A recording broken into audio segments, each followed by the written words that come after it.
Στην Ήπειρο, στο νομό Ιωαννίνων, πολύ ψηλά, υπήρχε ένας τόπος όμορφος, άγριος, παράξενα εντυπωσιακός, που τον είχαν δικό τους οι Σταυραϊτοί και του βουνού οι Πετρίτες.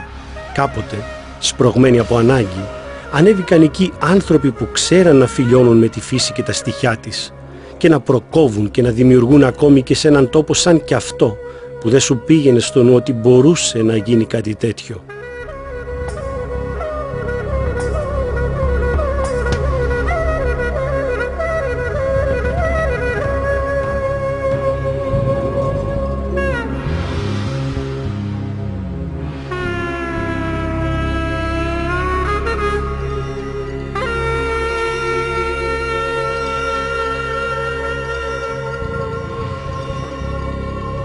Και έκτισαν σπίτια αυστηρά και επιβλητικά, σαν κι αυτούς, και εκκλησίες όμορφες και σχολιά. Και μέρωσαν τα νερά που στράγγιζαν ολόγυρα και φτιάξαν όμορφες βρύσες και γιοφύρια. Και αφού οι άγριοι γκρεμοί δεν μπορούσαν να τους δώσουν άλλα, κάναν κοπάδια μεγάλα, με χιλιάδες ζωντανά, που ό,τι τους έδωσαν, μάθαν, τόλμησαν και το εμπορεύτηκαν στα πέρατα της Ευρώπης.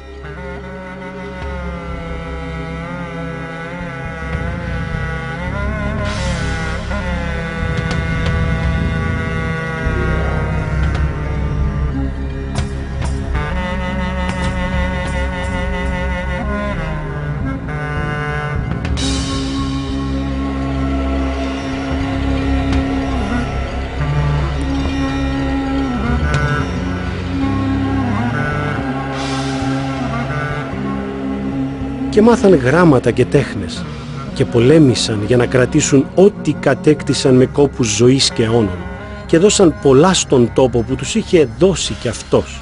Κι έτσι η πέτρα, η μνήμη και το φως που περιέβαλε την παράξενη αητοφολιά δημιούργησε τον θρύλο ενός τόπου που τον μάθαν και τον είπαν στους αιώνες, τον θρύλο του Σιράκου.